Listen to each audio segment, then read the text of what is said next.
200 साल के बाद तालाब से निकली इच्छाधारी नागिन ने महज 10 साल के बच्चे के साथ जो किया, उसे देख सभी लोग कांपने लगे। नमस्कार दोस्तों, स्वागत है आप सभी का एक बार फिर से हमारे चैनल पर वीडियो शुरू करने से पहले एक बार सच्ची श्रद्धा से, सच्चे मन से कमेंट बॉक्स में हर हर महादेव ज़रूर लिखें। दरअसल दोस्तों, ये घटना घटी है हरियाणा के रोहतक शहर के पास स्थित एक छोटे से गांव गिलौर में। इस गांव के बड़े बुजुर्गों का ये मानना है कि बहुत पुराने टाइम में एक सपेरे को वरदान देते हुए एक इच्छाधारी नागिन इसी गांव में बस गई थी। इस गांव के लोग उस नागिन को देखकर बहुत ज़्यादा घबराते थे, यहाँ तक कि लोगों ने अपने घरों से निकलना ही छोड़ दिया था। एक दिन उसी नागिन ने इस गांव के सरपंच को सपने में आकर दर्शन दिए और सपने में ये कहा कि तुम लोग मुझसे इतना ज़्यादा क्यों घबराते हो, मुझे बहुत ज़्यादा चिंता होती है। तो उस गांव के सरपंच ने उन्हें बताया कि हम बहुत ज़्यादा डरे हुए हैं, हम आपके रूप को देखते ही घबरा जाते हैं। तो नागिन ने उसे सपने में कहा कि तुम लोग घबराओ मत, मैं गांव के पास वाले तालाब के अंदर ही बस जाऊंगी और बस सही समय आने पर ही बाहर आऊंगी। इतना कहकर नागिन अचानक गायब हो गई। जब सरपंच की नींद खुली तो वो बहुत ज़्यादा घबराया हुआ था। उठकर अपने परिवार वालों को सारी बातें बताईं। इसके बाद धीरे धीरे घर के लोग हिम्मत करके शाम के समय अपने घर से बाहर निकलने लगे और बाहर निकलकर लोगों ने ये पाया कि जहाँ पर शाम के वक्त नागिन अक्सर उन्हें बाहर दिख जाया करती थी, अब नहीं दिख रही है। इस पर लोग समझ गए कि सरपंच जी बिल्कुल सही बोल रहे हैं, सरपंच जी के सपने में सचमुच में ही नागिन आई थी। लेकिन लोगों के मन में ये सवाल था कि सही समय का आखिर क्या मतलब है, आखिर वह नागिन ऐसा क्यों बोल कर गई थी कि वह नागिन किसी खास मकसद से आई है। दोस्तों, उसी दौरान गांव में कुछ अजीब सी घटनाएं घटने लगी। कुछ लोगों की तबीयत खराब हो जाती है और उनमें से कुछ लोग तो चल बसते हैं। इस पर सरपंच जी बड़े परेशान थे कि उनके गांव में यह आखिर हुआ क्या है। उन्होंने एक दिन अनजाने में अपना ये दुख उसी तालाब के पास बैठकर भगवान को बताया और फिर कुछ ऐसा हुआ जिसे जानकर सब आश्चर्यचकित हो गए, क्योंकि जिस दिन सरपंच जी ने सब ठीक करने की गुहार तालाब के पास बैठकर भगवान से की थी, उसके अगले दिन से ही अचानक सब ठीक ठाक हो गया और बीमारी भी गाँव वालों से दूर हो गई। अब बहुत से लोगों का मानना था कि हो ना हो ये नागिन का ही किया है जो सब ठीक हो गए, लेकिन वहीं कुछ लोग इस बात को मानने से इनकार कर रहे थे। धीरे धीरे करके ये बात जंगल में आग की तरह फैल गई और लोगों को ये विश्वास हो गया कि वो नागिन सचमुच में इस तालाब में ही मौजूद है। तब से लेकर आज तक ये मान्यता है कि इस तालाब में इच्छाधारी नागिन रहती है। वहीं पर बहुत सारे लोगों ने ये भी दावा किया है कि इस तालाब से निकली हुई उस नागिन को बहुत सारे लोगों ने इंसानी रूप में देखा है और वो इंसानी रूप इतना ज़्यादा खूबसूरत है कि कोई भी इंसान अगर एक बार उसे देख ले तो बेहोश होने से खुद को रोक नहीं पाएगा। लेकिन क्योंकि नागिन ने कहा था कि सही समय आने पर वो इस तालाब से बाहर ज़रूर आएगी, तो इसलिए गांव वाले उस तालाब के आसपास जाने से अभी भी डरते हैं। खैर, धीरे धीरे समय बीतता गया और अब इस बात को करीब 200 साल बीत गए थे और 200 साल के बाद जो हुआ उसने सबके रोंगटे खड़े कर दिए। दोस्तों, विजय कुमार नाम का एक आदमी जो कि पेशे से कपड़े बेचने वाला था, इस गांव में रहा करता था।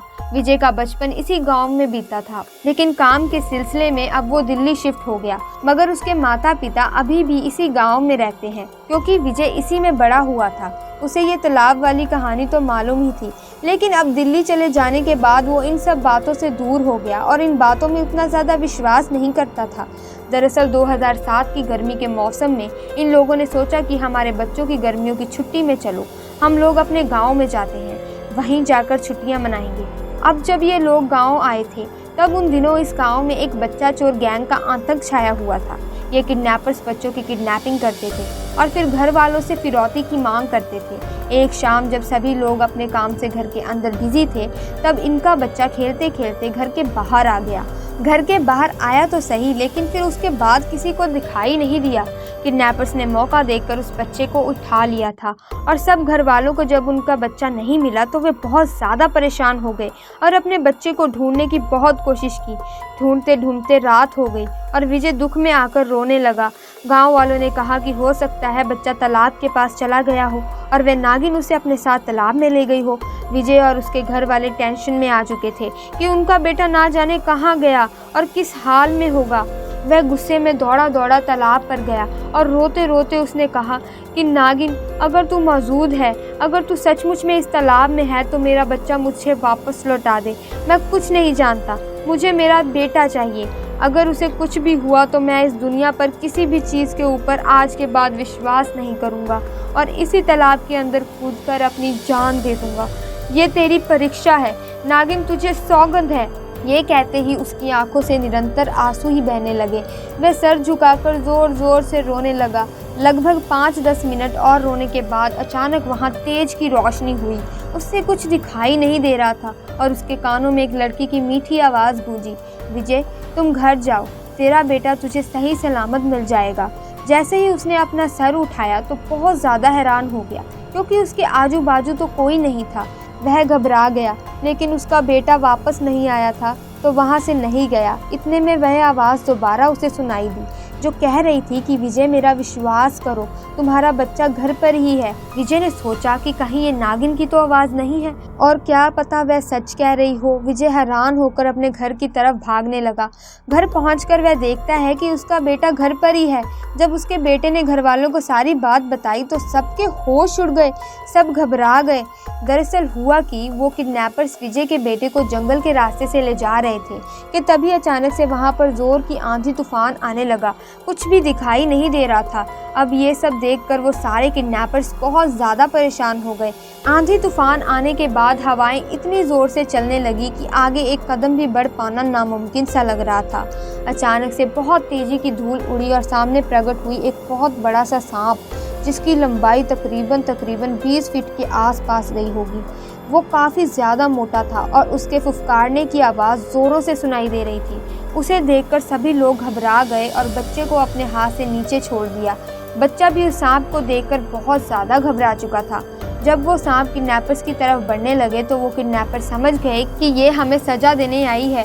उन्होंने हाथ जोड़ लिए और कहा कि अब ज़िंदगी में कभी हम लोग बुरा काम नहीं करेंगे, भलाई मजदूरी करके 2 वक्त की रोटी खा लेंगे, लेकिन अब ज़िंदगी में कोई बुरा काम नहीं करेंगे। ऐसा कहकर वो किडनैपर्स हाथ जोड़कर गिड़गिड़ाने लगते हैं और अचानक से वो नागिन बहुत तेज़ी से दूसरी दिशा में जाने लगती है, जिसे देख किडनैपर्स वहाँ से अपनी जान बचाकर भाग जाते हैं।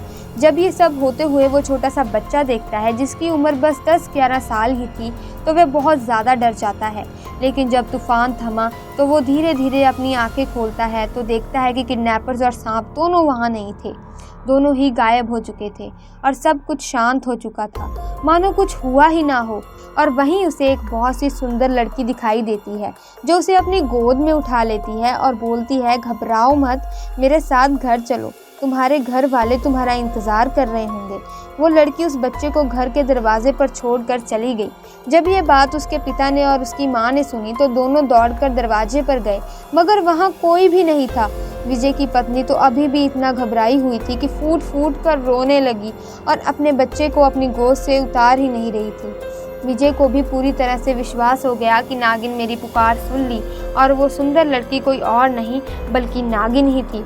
उसके साथ साथ गांव वालों को भी विश्वास हो गया कि नागिन इस गांव की रक्षा करती है, और जब नागिन ने कहा था कि सही समय आने पर ही वो तालाब से बाहर आएगी, तो इसका मतलब था कि वो इसी तरह से गांव वालों की मदद को तैयार रहेगी। पूरे परिवार और गांव वालों के साथ विजय उस तालाब के तट पर गया और अपनी गलतियों की माफ़ी मांगी और बहुत दिल से धन्यवाद दिया और खुशी खुशी अपने घर लौटा।